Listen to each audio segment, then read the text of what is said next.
In principio, Dio creò il cielo e la terra. La terra era informe e deserta, e le tenebre ricoprivano l'abisso, e lo Spirito di Dio aleggiava sulle acque. Così inizia il libro della Genesi. Così inizia tutta l'intera raccolta biblica. Dopo aver preso in considerazione il libro dell'Esodo, che rappresenta l'inizio della esperienza storica del popolo di Israele come popolo di Dio, facciamo un passo indietro e leggiamo l'antefatto. Il libro della Genesi, infatti, costituisce la preparazione al grande racconto dell'Esodo. Il libro della Genesi comprende 3 grandi parti. I primi 11 capitoli raccontano le vicende primordiali dell'umanità. A partire dal capitolo 12 la narrazione si concentra sul personaggio di Abramo, il padre del popolo, e poi narra del figlio Isacco e del nipote Giacobbe. Nei capitoli 12-36 abbiamo le narrazioni relative ai padri. Infine, gli ultimi capitoli, dal 37 al 50, contengono la novella sapienziale di Giuseppe e dei suoi fratelli. In questa serie di trasmissioni noi dedichiamo l'attenzione ai primi 11 capitoli della Genesi. Un testo molto importante e fondamentale per tutta la tradizione biblica e teologica cristiana. Sono testi molto conosciuti, ma purtroppo spesso fraintesi. Sono stati letti da una parte come racconti storici legati ad una antica umanità, dall'altra sono stati usati come testi scientifici per spiegare le origini del mondo. Questi 2 approcci sono sbagliati. Leggere i primi 11 capitoli della Genesi come racconti storici o come testi scientifici ci mette fuori strada. Ci costringe a non capire il messaggio di queste pagine bibliche e crea una infinità di problemi, perché questi testi entrano in conflitto con le ricostruzioni storiche e soprattutto scientifiche degli uomini moderni. Allora, non cambiamo sistema per adattarci alle nuove scoperte e ricerche, ma cerchiamo di comprendere meglio i testi nella loro originaria composizione. I primi 11 capitoli della Genesi appartengono ad un genere letterario che potremmo definire eziologia metastorica. È un termine un po' complicato, risale ad un grande teologo, Karl Rahner, e aiuta a comprendere meglio il modo con cui questi racconti si presentano. Eziologia vuol dire ricerca delle origini, delle cause, meglio ancora. È un termine adoperato anche nel mondo medico per indicare la ricerca della causa di una malattia. Eziologia, dunque, è un procedimento di tipo filosofico, scientifico, teologico, per recuperare il motivo iniziale che ha causato una situazione. Questa eziologia viene anche qualificata come metastorica, cioè che va al di là della storia, non è contro la storia, ma la supera. Non vengono raccontati degli episodi degli uomini primitivi, ma vengono raccontati dei fatti dell'umanità che hanno a che fare con l'umanità di sempre. Ecco perché si parla di mito. Questi testi possono tranquillamente essere qualificati come mitici. Significa che sono veri, che comunicano la verità di Dio, ma in una forma particolare, non in una forma storica, non raccontano un episodio avvenuto una volta e una volta soltanto, ma presentano qualche cosa che avviene sempre. E cominciamo con la prima pagina della Bibbia, il primo capitolo.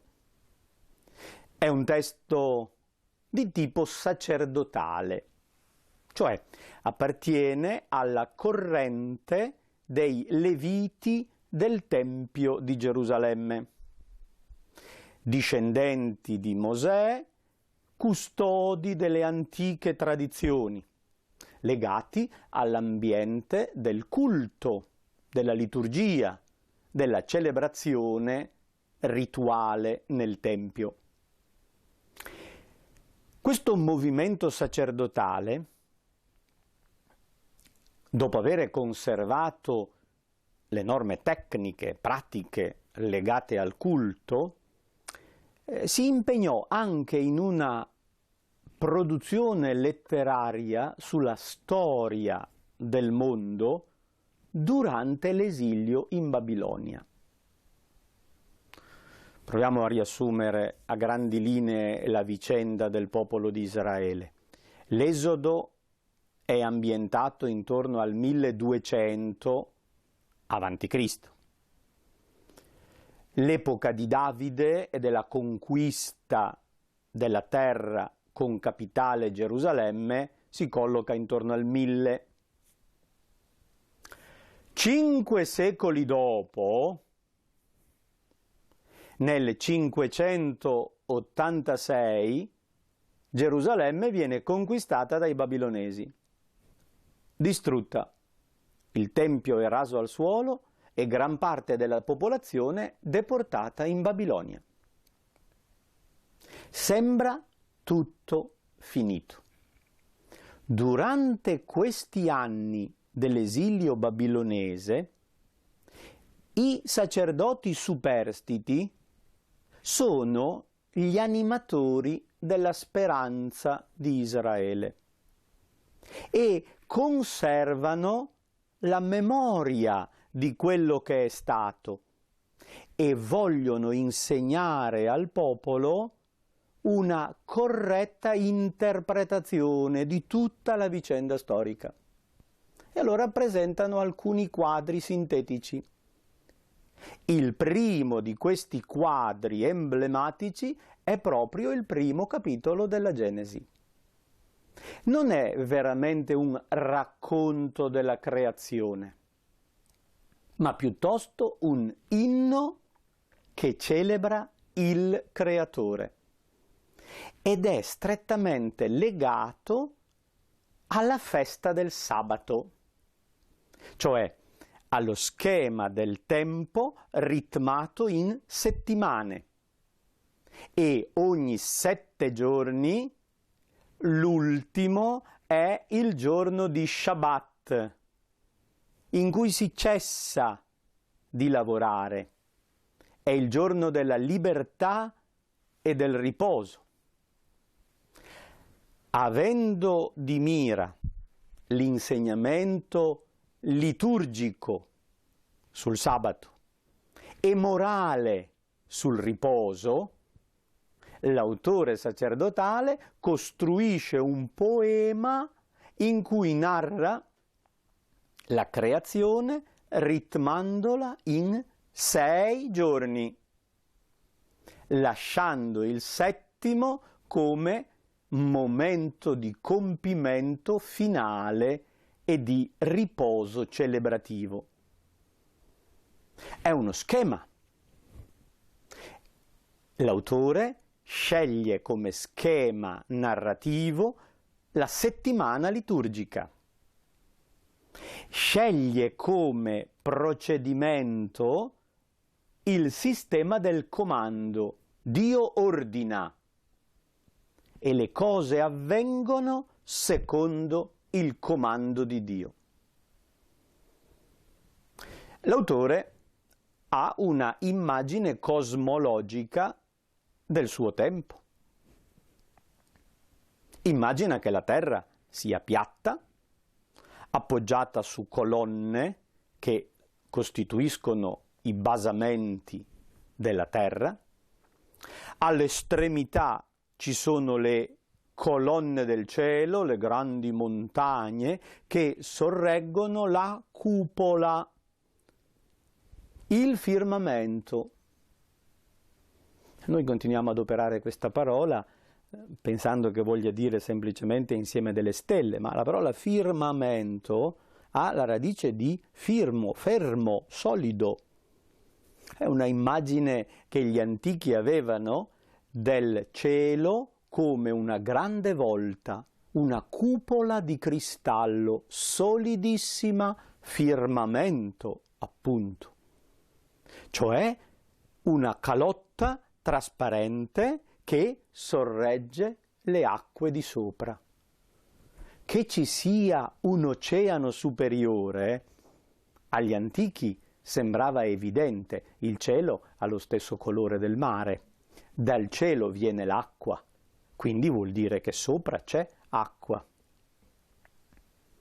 Dunque esistono acque di sopra e acque di sotto, e il palazzo di Dio è sopra l'oceano. Il Signore abita sopra il diluvio, sopra la grande massa delle acque superiori. L'autore sacerdotale racconta le parole di Dio, il quale ha messo ordine fin dall'inizio in mezzo al caos degli elementi. Loda e celebra colui che ha separato e distinto. Una delle grandi idee dell'autore sacerdotale è proprio il principio della separazione. Israele è stato separato dagli altri popoli, all'interno delle 12 tribù è stata separata quella di Levi, all'interno della tribù di Levi è stata separata la famiglia di Aronne, poi all'interno di quella famiglia il clan di Sadoc, all'interno del clan di Sadoc l'individuo che è il sommo sacerdote. Per via di separazioni si arriva a quell'individuo che è colui che può essere abilitato all'incontro con Dio. Separare significa fare ordine, distinguere, mettere le cose coi propri simili. È ciò che Dio ha fatto all'inizio, dice il nostro autore. Dunque, non c'è nell'intenzione di questa pagina nessuna pretesa di spiegazione scientifica, né ci rivela come è venuto fuori il mondo. L'autore sacerdotale celebra il Creatore e afferma semplicemente: tutto quello che c'è viene da Dio. L'ordine che esiste nel mondo e che i greci chiamano cosmos, il cosmo, viene da Dio. È Lui che ha separato, distinto, ordinato tutto l'insieme. Questo poema viene ritmato, dicevamo, in 6 giorni, distinguendo i primi 3 dagli altri 3. Nei primi 3 giorni abbiamo l'opera di fondazione, negli altri 3 l'opera di ornamentazione e gli altri 3 giorni corrispondono ai primi 3 giorni. Riprendiamo i versetti iniziali. In principio, Dio creò il cielo e la terra. Tutto questo poema è giocato sul numero 7. Nell'originale ebraico anche le parole sono contate. Le parole importanti ricorrono 7 volte o multipli di 7. I versetti sono misurati. Il primo versetto nell'originale ebraico è fatto di 7 parole. Bereshit, Bara, Elohim, Et Hashamayim, Ve'et Haaretz. È un titolo generale. Nel principio, quando cominciò, per prima cosa il Signore creò cielo e terra. All'inizio c'è l'opera creatrice di Dio. Ora però la terra era tohu vabou, espressione intraducibile, è quello che corrisponde al concetto greco di caos. Era confuso e disordine, perché la massa delle acque copriva la terra e sopra questa massa caotica delle acque c'era la tenebra, ma al di sopra di tutto aleggiava lo Spirito di Dio, il respiro di Dio. Avete presente quando fa freddo? Parlando si vede il proprio alito uscire dalla bocca. Che movimento fa quell'alito? È difficile dirlo, anche l'autore antico aveva difficoltà e adopera un verbo strano che noi traduciamo aleggiava. È la parola di Dio che si vede come un vapore che esce dalla sua bocca e si muove su questo insieme caotico. La parola di Dio mette ordine nell'insieme. Comincia dall'alto, c'è la tenebra, separa la tenebra dalla luce e crea il giorno e la notte. Primo giorno. Poi c'è l'acqua, una grande massa indistinta. La parola di Dio separa le acque di sopra dalle acque di sotto. Come fa a tenere su le acque di sopra? Crea il firmamento, la grande cupola di cristallo. Secondo giorno. Poi c'è ancora la massa inferiore delle acque che copre la terra e il Signore separa la terra dall'acqua e finalmente rende possibile la vita. Terzo giorno. Adesso c'è la terra asciutta. Lì è possibile una vita. C'è l'aria e l'acqua. Anche lì è possibile la vita. Negli altri 3 giorni il Signore orna questi ambienti che ha organizzato. Il primo giorno aveva presentato la distinzione luce-tenebra. Il quarto giorno racconta l'ornamentazione, crea il lampadario maggiore e il lampadario minore. Non nomina Sole e Luna, perché erano divinità per tutti i popoli antichi. L'autore sacerdotale demitizza, non presenta figure mitologiche, le divinità, ma semplicemente riduce il Sole e la Luna a delle fonti di luce, a degli strumenti che il Signore ha appeso nella volta del cielo per segnare il giorno e la notte. Il quinto giorno che corrisponde al secondo, dove erano state separate le acque di sopra dalle acque di sotto, si presenta la creazione degli uccelli e dei pesci. Il sesto giorno, nella separazione della terra asciutta, viene raccontato la creazione degli animali e come ultima opera l'uomo. Dio disse: sia la luce, e la luce fu. Dio disse: si raccolgano le acque, e così avvenne. Dio disse: la terra produca esseri viventi, e così avvenne. Dio disse: facciamo l'uomo a nostra immagine e somiglianza.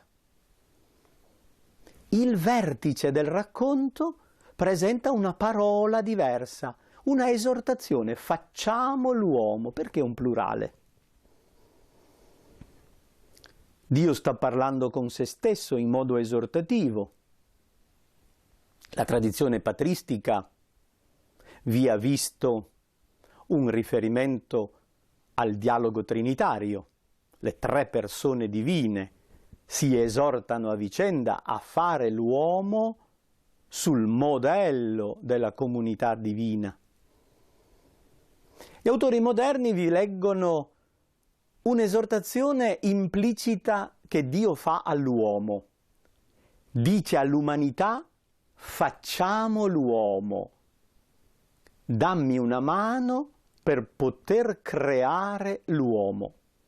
L'uomo viene posto nel cosmo come l'immagine di Dio, il rappresentante ufficiale di Dio, e viene creato in relazione maschio e femmina, a immagine di Dio, capace di relazione e di comunione. E come primo impegno legato alla benedizione dice di crescere, di riempire la terra e di dominare tutti gli animali. Suona un po' strano questo discorso del dominio sugli animali come compito principale dell'umanità. Vi è da leggere un significato più profondo. L'uomo è chiamato a diventare pastore della propria animalità. Sono quegli animali metaforici che l'uomo porta dentro di sé, che deve imparare a dominare per diventare veramente uomo. Provate a contare quante volte c'è l'espressione Dio disse. Troverete che ricorre 10 volte. Perché 10? Non solo perché sono le dita della mano, ma per far riferimento ai 10 comandamenti, al decalogo, le 10 parole. Dio ha creato il mondo con 10 parole. Con 10 parole Dio manda avanti il mondo. E Dio vide che era cosa buona. Viene ripetuto 7 volte questo ritornello. La 7ª volta, alla fine, si dice: Dio vide che era cosa molto buona. Così furono portati a compimento il cielo e la terra e tutte le loro schiere. Dio nel 7° giorno portò a compimento il lavoro che aveva fatto e cessò. In ebraico dice Shabbat. Nel 7° giorno da ogni suo lavoro che aveva fatto. Dio benedisse il 7° giorno e lo consacrò. Il sabato di riposo diventa il giorno della benedizione, in cui l'uomo loda il Creatore per tutte le cose belle che ha fatto. Il quadro si completa al capitolo 2, versetto 4.